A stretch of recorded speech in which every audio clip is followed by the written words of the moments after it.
It was raining that night, the kind of rain that makes the world feel like it's unraveling at the edges. I hadn't heard from her in months, not since I'd walked out of our house with nothing but the keys in my hand, and the kind of anger that feels like poison burning through your veins. I thought I was done. I thought I had vanished. But then came that knock. Not just any knock. 3 slow, deliberate taps, like whoever was out there knew I was hiding and wanted me to know they weren't leaving until I answered. My chest tightened. Nobody ever knocked on this door. Nobody even knew where I was. I stayed still for a long moment, my breath shallow, listening. Rain pattered against the windows. The world outside was black, but through the distorted glass of the porch light, I saw her shape. Emily. I froze. Every memory I'd buried clawed its way back. Her perfume on someone else's shirt, the way she smiled at me with lips that had just kissed another man, the sound of my own footsteps echoing down the driveway the night I left. I thought I'd erased all of it, but seeing her there was like being stabbed with the past. "Harold, I know you're in there," her voice came, muffled through the door but sharp enough to slice through me. "Please, just open the door. We need to talk." Talk? After all this time, she wanted to talk? I gripped the handle, not to open it, but to remind myself I could still keep her out. My life had become quiet, empty maybe, but safe. And yet, my hand wouldn't let go of that handle, no matter how much I wanted to. Then she said something that made my blood run cold. "If you don't open this door, I'll tell you what really happened that night, and you're not going to like it." That's when I realized she wasn't here to apologize. She wasn't even here for me. She was here to drop a bomb I wasn't ready for. I didn't open the door at first. I just stood there, listening to her voice echo in my head. Every part of me screamed to stay silent, to keep the wall between us. But there's something about Emily, there always has been, that hooks into me like a rusted nail. You can pull and pull, but it doesn't come out clean. I opened the door just a crack, enough to see her face glistening with rain, and something that looked like fear. "You're not supposed to be here," I muttered, my voice hoarse from days of talking to nobody but myself. "I didn't have a choice," she said. Her voice trembled. I wanted to believe it was because of the storm outside, but I knew better. Emily wasn't the kind of woman who trembled. She was the kind who set fires and watched them burn with steady eyes. "I don't care why you're here," I told her, but I didn't close the door. "You made your choices. I made mine. We're done." She took a step closer, rain dripping from her hair, soaking her jacket. "You think you know what happened that night? Harold, you don't know a damn thing." That hit me like a slap. I had replayed that night 1,000 times in my head. The scent of that perfume that wasn't mine. The lie in her voice when she said she was just working late. The text from a number I didn't recognize. What else could there be? "Then tell me," I said, my knuckles white on the doorframe. "Tell me what I don't know." She hesitated, looking over her shoulder like someone might be watching, and then she whispered, "The man you think I cheated with, he's gone, missing. And they think I had something to do with it." For a moment, the rain stopped sounding like rain. Everything went quiet, except for my own heartbeat pounding in my ears. "What are you talking about?" I asked. "They're looking for me, Harold. I need your help. You're the only one who can—" She trailed off, but I saw the panic in her eyes. Not the kind of panic you fake to get someone's sympathy. This was different. This was real. And against every instinct I had, I stepped back and let her in. The door clicked shut behind her, and I realized I hadn't seen her up close since the day I left. She looked different. Not just older or more tired. There was something hollow in her eyes, like she hadn't slept in weeks. Water dripped from her jacket, forming a small puddle on the floor. But she didn't even notice. She just stood there, arms crossed, as if she was holding herself together. "Who's missing?" I finally asked, my voice low. "His name is Victor," she said, almost in a whisper. I didn't recognize the name, but something about the way she said it made my stomach twist. "You remember that night I said I was working late?" I laughed bitterly. "The night you smelled like someone else's cologne?" "Yeah, I remember." Her jaw tightened, but she didn't defend herself. Instead, she walked over to the small table by the window and sat down. She looked like she was carrying a mountain on her shoulders. "It wasn't what you think, Harold. Victor, he wasn't—" She stopped and rubbed her hands over her face. "He's not just missing. He's been missing for a month. And now they think I'm the reason he's gone." I felt a chill run down my spine, even though the room was warm. Why would they think that? "Because I was with him that night. Because I was the last person to see him alive, she said, her eyes locking onto mine. But I swear, Harold, I didn't— Stop, I interrupted, raising my hand. You can't just show up here, out of nowhere, and dump this on me. I left for a reason. You broke me, Emily, and now you want me to what? Save you? Her voice cracked when she answered. I'm not asking you to forgive me. I need someone to believe me. You know me better than anyone. I didn't hurt him. I need you to trust me, just this once. I wanted to tell her no. I wanted to throw her out and lock the door and never see her again. But something in the way she said it, something desperate and raw, pulled me in. It was the same tone she used the night her mother died, the same helplessness I thought she'd buried years ago. Then she reached into her bag and pulled out a folded piece of paper.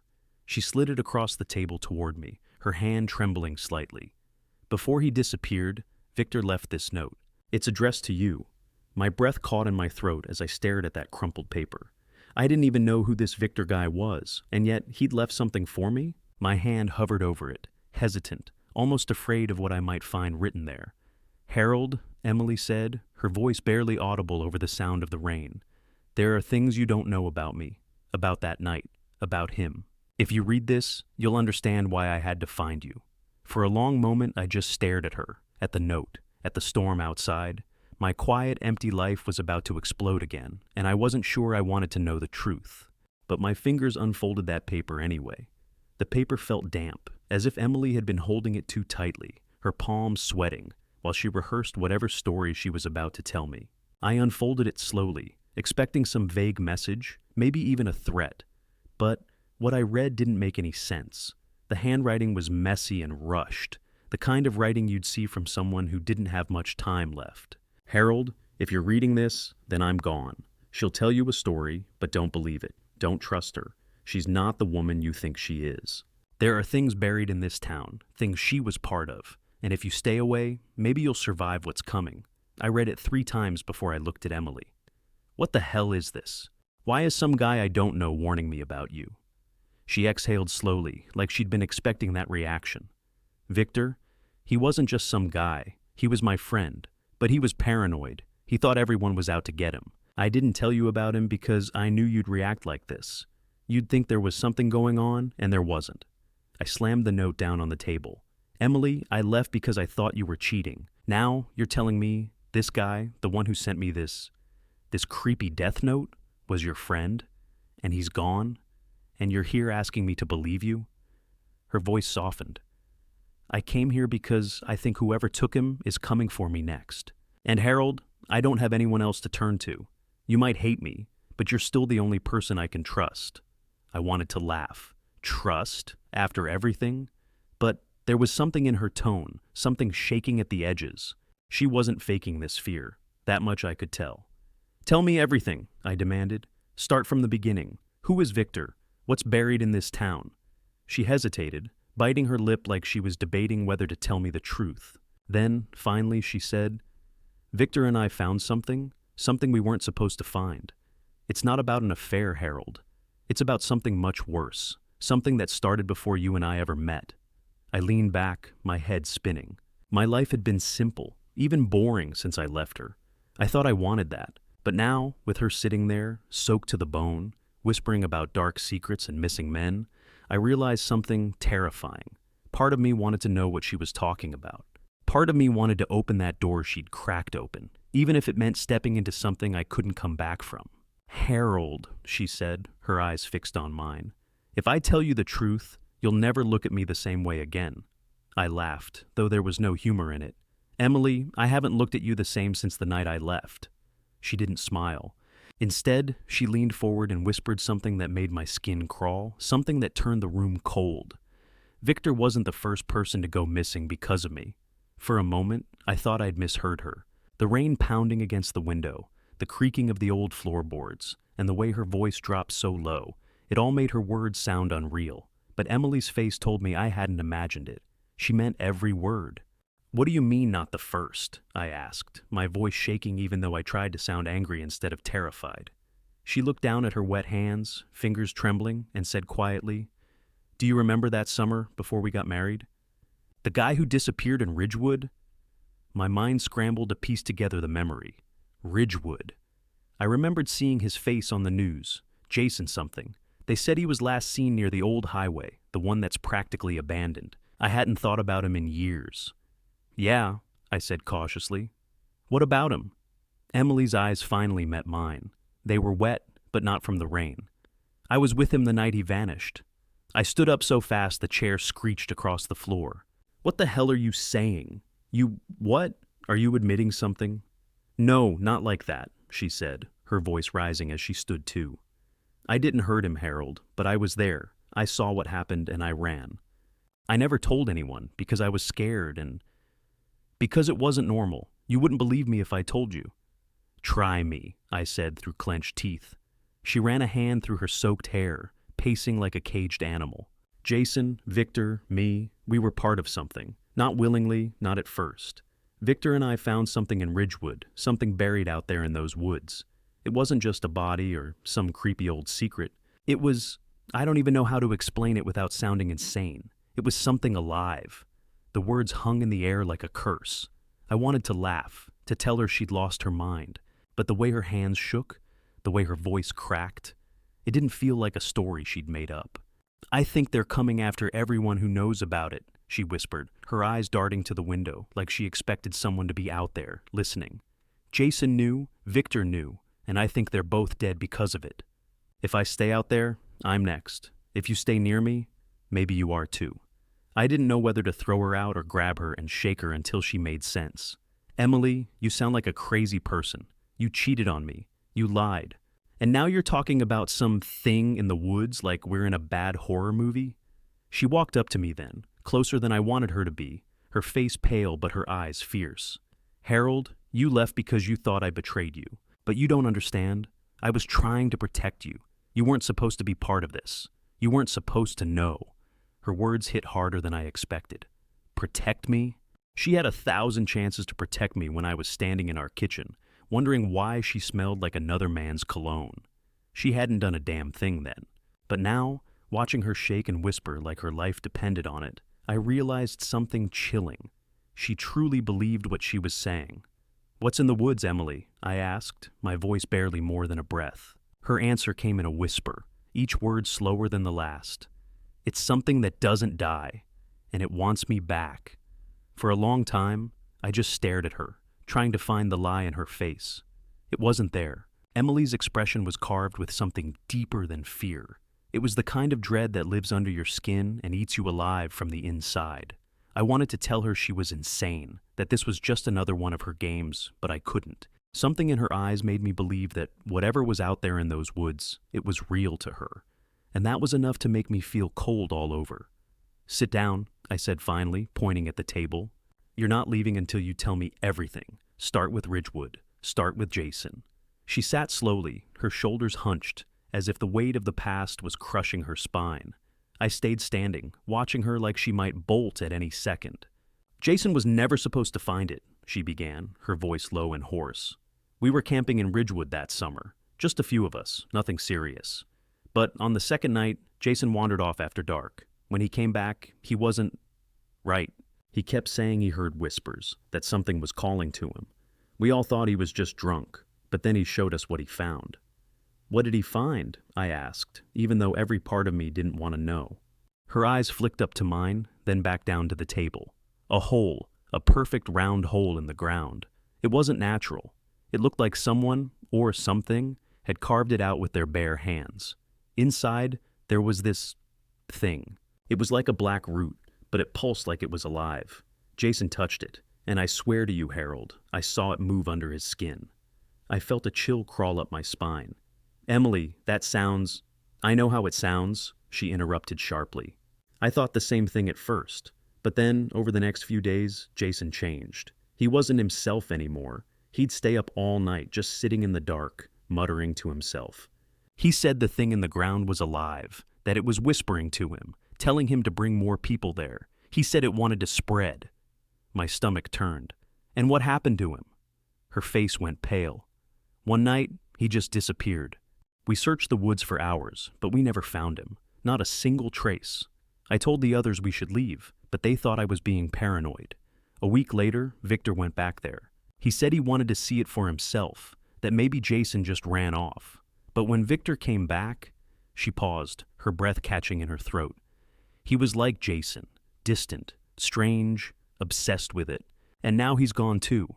I sank into the chair opposite her, my hands gripping the edge of the table. I didn't believe in ghost stories or supernatural nonsense, but the way she said it, the way her voice trembled, felt like I was listening to someone describe a nightmare they hadn't woken up from yet. "You're telling me that some thing out there is taking people?" I said, my voice barely above a whisper. "I'm telling you it's not done," she replied. "Victor called me the day before he vanished. He said he'd found something near that hole, something with my name on it, and now, whoever or whatever is behind all this knows I was there. That's why I came for you. If they come after me, Harold, they'll come for you too. You left me, but that doesn't make you safe." Her words hung in the air like poison. I didn't want to believe her. God, I wanted to throw her out and lock the door, and pretend this was just another one of her messes. But then I remembered Victor's note, the handwriting, the urgency. Don't trust her. Stay away if you want to survive. What scared me more than the note was the thought that maybe both of them were right. Maybe I shouldn't trust her, but maybe I also wasn't safe. I didn't sleep that night. Every time I closed my eyes, I saw Emily's pale face in the glow of the kitchen light, her words circling in my head like vultures. "It's not done. It wants me back. It will come for you too." As much as I hated to admit it, I believed her, or at least part of me did. That was the worst part. By dawn, I'd made up my mind that I wanted her gone. I wanted her out of that Airbnb and out of my life for good. But when I found her curled up on the couch, asleep but twitching like someone in the middle of a nightmare, something inside me shifted. She looked smaller somehow, broken in a way I'd never seen before. And despite everything she had done, despite all the anger I'd carried with me, I couldn't bring myself to wake her up and throw her out. Instead, I sat there for hours, staring at the note Victor had left. Don't trust her. Don't believe her story. If you stay away, maybe you'll survive. But what if staying away wasn't enough? If what she said was true, if this thing in Ridgewood had already taken 2 people, how long before it found its way to me? When she finally woke up, sunlight spilling through the dirty windows, I asked her the one question I hadn't dared to ask the night before. "What's your plan, Emily? What do you expect me to do about any of this?" She rubbed her face and sighed. "We need to go back there, to the woods, to the place where it started. Victor said he found something that might explain all of this. If we can find it before they do, maybe we'll have a chance." "You're asking me to walk back into the exact place you said people disappear," I said, my voice sharp. "Do you even hear how insane you sound?" "I know," she said softly. "I know it's insane, but if we don't go back, Harold, we're dead anyway.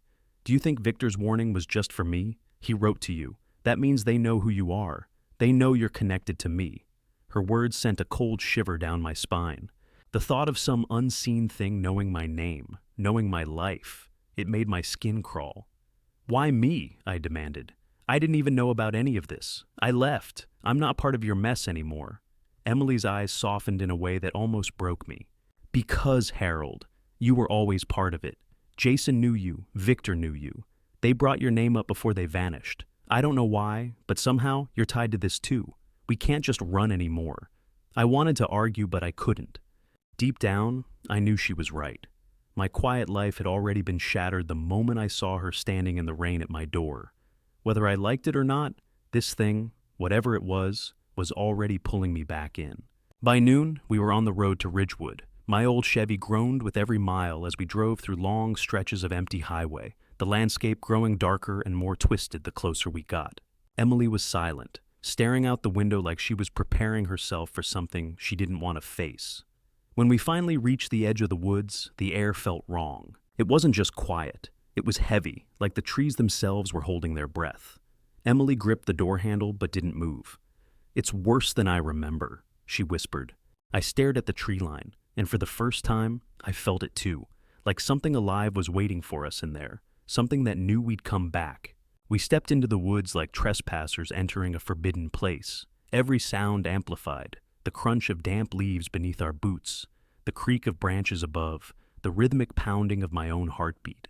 Emily walked a few feet ahead, her flashlight cutting a narrow beam through the mist that hung low and heavy. I didn't know what we were looking for, but I knew the exact moment she recognized the spot. Her breath caught, and she stopped so suddenly I almost walked into her. "There," she whispered, pointing to a patch of earth that looked disturbingly different from the rest of the forest floor. It wasn't just dirt. It was darker, softer, as if the ground itself had been breathing. I knelt down despite every instinct screaming at me to run. And that's when I saw it. A black, twisted root protruding from the soil, pulsing faintly like a living thing. Victor's note replayed in my head. "Don't trust her. Don't believe her story. If you stay away, maybe you'll survive." "Harold, we need to burn it," Emily said, her voice trembling but firm. "Victor tried to cut it. That's why it took him. It feeds on anyone who tries to destroy it, but fire can end it." I stared at her, my hands shaking. "And what if it doesn't? What if this thing is worse than we think?" She crouched beside me, her hand brushing against mine. "Then we go down fighting. But I promise you, Harold, this is the only way to end it, for both of us." We doused the thing with the lighter fluid she'd brought, the chemical smell mixing with the damp forest air. I flicked the lighter once, twice, my thumb slipping from the wheel. Finally, on the third try, a flame caught. I dropped it onto the roots, and for a moment, nothing happened. Then, with a sound like 1,000 whispers dying at once, the ground seemed to shudder, and the black root burst into flames. The fire spread quickly, dancing up through the soil, lighting the twisted shape beneath like it was hollow. The air filled with a low hum, a vibration that ran through the ground and into my bones. For a terrifying moment, I thought the whole forest would ignite, but then, as suddenly as it started, the flame sank into the earth and vanished. Silence followed, a silence so pure and complete, it was like the forest had been holding its breath for years and was finally at peace. Emily turned to me, her eyes wide, tears streaming down her face. "It's over," she whispered. We stood there for a long time, holding on to each other as the sun broke through the trees, turning the wet leaves to gold. For the first time since that horrible night months ago, I felt something I hadn't let myself feel in a long time. Relief. Not just for surviving, but for finally letting go of all the poison between us. Driving back, we didn't talk much, but we didn't have to. There was no apology big enough for everything that had happened, but maybe that didn't matter. The silence wasn't heavy anymore. It felt like a truce, like the start of something new. When we reached the town, I pulled over and looked at her. "You don't have to stay," I said quietly. "You can go wherever you want now." She smiled faintly, the first real smile I'd seen from her in years. "Maybe I don't want to run anymore. Maybe we both deserve to stop running." And for the first time since I walked out of that house, I let myself believe that maybe, just maybe, we could start over. Not as who we used to be, but as two people who had survived something bigger than both of us.